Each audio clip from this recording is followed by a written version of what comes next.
नमस्कार। प्रवास action news centre पर आप सभी का स्वागत है। बांग्लादेश में हिंदुओं पर हो रहे अत्याचार को लेकर भारत की चिंता बढ़ती जा रही है। भारत सरकार ने बांग्लादेश की सरकार से कहा है कि वह अल्पसंख्यक हिंदुओं की रक्षा करे। इस बीच कांग्रेस समेत विभिन्न राजनीतिक दलों ने बांग्लादेश में धार्मिक अल्पसंख्यकों के लिए बने असुरक्षा के माहौल पर गहरी चिंता व्यक्त करते हुए भारत सरकार से मांग की है कि वह बांग्लादेश सरकार पर आवश्यक कदम उठाने और अल्पसंख्यकों के जीवन और संपत्ति की सुरक्षा सुनिश्चित करने के लिए दबाव डाले। वहीं आंध्र प्रदेश के उप मुख्यमंत्री पवन कल्याण ने भी बांग्लादेश में इस्कॉन के एक पुजारी की गिरफ्तारी की निंदा करते हुए एकजुटता का आह्वान किया है। पवन कल्याण ने पड़ोसी देश के अंतरिम प्रमुख और नोबेल पुरस्कार विजेता मोहम्मद यूनुस से बांग्लादेश में हिंदुओं पर अत्याचार को रोकने के लिए कदम उठाने का आग्रह भी किया है। पवन कल्याण ने कहा, आइए हम सब मिलकर बांग्लादेश पुलिस द्वारा इस्कॉन के पुजारी चिन्मय कृष्ण दास को हिरासत में लिए जाने की घटना की निंदा करें। हम मोहम्मद यूनुस के नेतृत्व वाली बांग्लादेश सरकार से हिंदुओं पर अत्याचार रोकने को आग्रह और निवेदन करते हैं। उन्होंने बांग्लादेश के निर्माण में भारतीय सेना के बलिदान को याद किया। उन्होंने संयुक्त राष्ट्र से मामले में हस्तक्षेप की मांग करते हुए कहा, बांग्लादेश के निर्माण में भारतीय सेना का खून बहा, हमारे संसाधन खर्च हुए, हमारे सेना के जवानों की जान गई। जिस तरह से हमारे हिंदू भाइयों और बहनों को निशाना बनाया जा रहा है, उससे हम बहुत परेशान हैं। हम आपको बता दें कि बांग्लादेश में प्रमुख हिंदू नेता चिन्मय कृष्ण दास ब्रह्मचारी को राजद्रोह के आरोपों में गिरफ्तार किया गया है और अदालत ने उन्हें जमानत देने से इनकार कर दिया है। ढाका और चटगांव में हिंदू समुदाय के सदस्यों के विरोध प्रदर्शनों के बीच ब्रह्मचारी को कल जेल भेज दिया गया। बांग्लादेश पुलिस ने हिंदू संगठन सम्मिलित सनातनी जोत के नेता चिन्मय कृष्ण दास ब्रह्मचारी को ढाका में हजरत शाहजलाल अंतर्राष्ट्रीय हवाई अड्डे से गिरफ्तार किया था, जब वह चटगांव जा रहे थे। उन्हें चटगांव लाया गया। दास और 18 अन्य लोगों के खिलाफ 30 अक्टूबर को पूर्व प्रधानमंत्री खालिदा जिया की बांग्लादेश नेशनलिस्ट पार्टी के एक नेता की शिकायत पर चटगांव के कोतवाली पुलिस थाने में मामला दर्ज किया गया था। उन पर 25 अक्टूबर को हिंदू समुदाय की एक रैली के दौरान शहर के लाल दीघी मैदान में बांग्लादेश के राष्ट्रीय ध्वज का अपमान करने का आरोप लगाया गया था। चटगांव के छठे मेट्रोपॉलिटन मजिस्ट्रेट काजी शरीफुल इस्लाम की अदालत ने दास की जमानत अर्जी को खारिज कर दिया। न्यायाधीश ने कहा कि चूंकि दास को शहर के बाहर से गिरफ्तार किया गया है, तो कानून के अनुसार उन्हें 24 घंटे न्यायिक हिरासत में रखा जाना आवश्यक है। इसके बाद अदालत ने दास को जेल ले जाने का आदेश दिया और जेल अधिकारियों को निर्देश दिया कि हिंदू धर्मगुरु को जेल संहिता के अनुसार उनके धार्मिक रीति रिवाज का अनुसरण करने की अनुमति दी जाए। इस बीच इस्कॉन कोलकाता ने कहा है कि उन्होंने बांग्लादेश में अपने पुजारियों और हिंदू वैष्णव धार्मिक संस्था के अन्य सदस्यों पर लगातार हो रहे हमलों के बारे में केंद्र सरकार को अवगत कराया है। इस्कॉन कोलकाता के प्रवक्ता राधा रमण दास ने बताया कि बांग्लादेश में इस्कॉन पुजारी चिन्मय कृष्ण दास की गिरफ्तारी इस्कॉन के पुजारियों और भक्तों के साथ साथ हिंदुओं सहित अल्पसंख्यक समुदायों के सदस्यों पर लगातार हो रहे हमलों और उत्पीड़न का उदाहरण है। राधा रमण दास ने बताया, इस्कॉन व रामकृष्ण मिशन जैसे अन्य हिंदू धार्मिक संगठनों के सदस्यों की गिरफ्तारी और इस्लामवादियों से मिल रही धमकियां पिछले 3 महीनों से जारी हैं। उन्होंने कहा कि दास की गिरफ्तारी अब तक की नई घटना है। स्थिति चिंताजनक है। हमने विदेश मंत्रालय और केंद्रीय गृह मंत्रालय से इस तरह के हमलों से प्रभावित लोगों के जीवन और संपत्तियों को बचाने और उनकी रक्षा करने के लिए उचित कदम उठाने का आग्रह किया है। इस्कॉन कोलकाता के उपाध्यक्ष दास ने कहा, हमने केंद्र सरकार से बांग्लादेश सरकार पर दबाव डालने का आग्रह किया है ताकि ऐसी घटनाएं रुकें। उन्होंने कहा कि इस्कॉन यह भी चाहता है कि संयुक्त राष्ट्र इस स्थिति पर संज्ञान ले और चिन्मय कृष्ण दास की तत्काल रिहाई के लिए जो भी आवश्यक हो वह करे। इस बीच विश्व हिंदू परिषद ने भी केंद्र सरकार से आग्रह किया है कि वह इस मामले को पुरजोर तरीके से उठाए और बांग्लादेश में हिंदुओं पर हो रहे अत्याचार को रोके।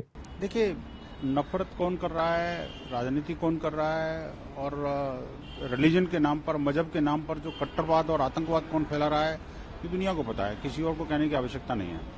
और जहां तक इस्कॉन के बारे में है, तो इस्कॉन के बारे में अगर इस्कॉन का नाम लेते के साथ ही दुनिया के किसी एक व्यक्ति से पूछ लो आप, जो इस्कॉन को नहीं जानता तो भी उस बात को जानता है कि ISKCON is an organization which is spread over the world. उनके करीब सैकड़ों मंदिर हैं और दर्जनों कंट्रीज में उनका काम है और उनका काम सिर्फ और सिर्फ धर्म, आध्यात्म और लोगों के अंदर कल्चरल वैल्यूज और सेवा, यही काम है। बांग्लादेश के अंदर भी अनेक वर्षों से लाखों लोगों को प्रतिदिन फ्री फूड प्रोवाइड कर रहे थे। लोगों को जो धार्मिक और सांस्कृतिक रूप से सुदृढ़ हो, परिवार व्यवस्था वहाँ की ठीक हो, वहाँ का जो कंट्री है उसको डेवलपमेंट की राह पर जाए, यही काम इस्कॉन का है। लेकिन उसके बावजूद भी उस ऑर्गेनाइजेशन के ऊपर इस तरह का लालचन तो मुझे लगता है कोई असर नहीं कर सकता। दूसरी बात यह कि ये तो इस्कॉन की बात है, ये तो एक एक करके उनको कहते हैं कि कहीं पे निगाहें कहीं पे निशाना वाला बात है। ये जो है वो मामला कहाँ से शुरू हुआ और कहाँ पर एंड हो रहा है, सोचिए ना जी, कि पहले तो आपको रिजर्वेशन से प्रॉब्लम थी, फिर आपको अपने प्रधानमंत्री से प्रॉब्लम हुई, उसके बाद राष्ट्रपति से प्रॉब्लम हुई, उसके बाद आपको चीफ जस्टिस से प्रॉब्लम हुई, और अल्टीमेटली टारगेट कौन हो गया? हिंदू समाज, और वो भी इस्कॉन जैसी संस्था। ये बड़ा बेहद गंभीर मामला है। मुझे लगता है कि वर्ल्ड कम्युनिटीज को इस बारे में सोचना पड़ेगा। यूएन को इसमें इमीडिएट स्टेप लेना चाहिए। यूएनएचआरसी कहां सो रहा है समझ में नहीं आता। बात बात पर जो है ना छोटी छोटी बात को तूल देने वाला यूनाइटेड नेशंस हाई कमीशन क्यों नहीं बोल रहा भाई? उसकी जबान को किसने सील कर दिया? यूनाइटेड नेशंस की कोई भी देश, इस्लामिक कंट्री, सबने चुप्पी साध रखी है। और तो और भारत का विपक्ष और भारत के जो इस्लामिक ऑर्गेनाइजेशंस है वो गाजा पर तो बाजा बजाएंगे, नसरुल्लाह की मौत पर और हिजबुल्लाह के लिए गाना गाएंगे और छाती पीटेंगे। लेकिन जब बांग्लादेश के अंदर कट्टरपंथी मुसलमान हिंदुओं को नृशंस तरीके से हत्या कर रहे हैं, हमारे मंदिरों पर हमले कर रहे हैं, हमारी बहन बेटियों की इज्जत के साथ खिलवाड़ कर रहे हैं, हमारे घर के घर और दुकान के दुकान जला दिए जाते हैं, उसके बाद सब चुप्पी साथ जाते हैं। शर्म आनी चाहिए।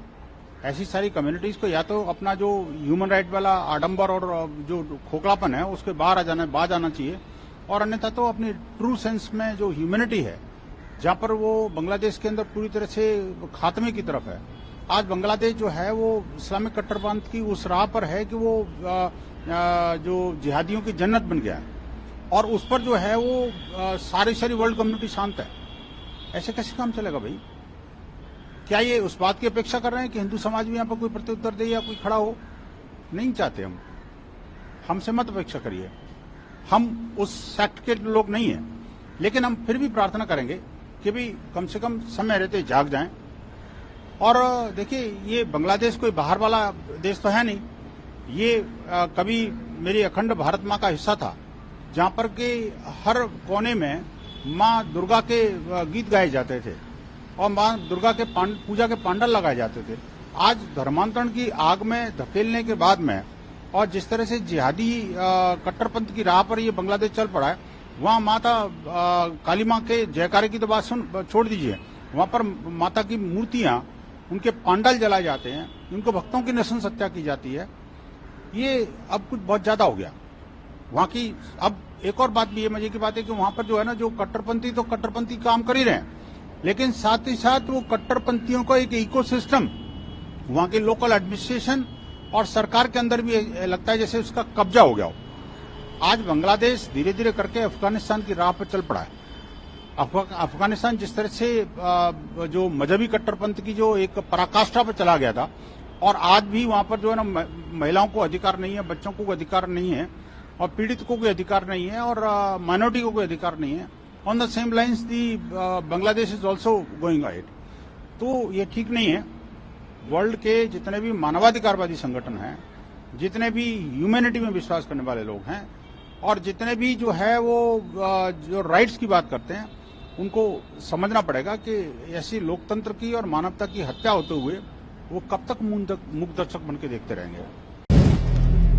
अगर आप भी लेना चाहते हैं देश दुनिया की तमाम जानकारी, तो आज ही सब्सक्राइब करें हमारे चैनल को। साथ ही नीचे दिए बेल आइकन को जरूर दबाएं ताकि हर अपडेट आप तक पहुंच सके।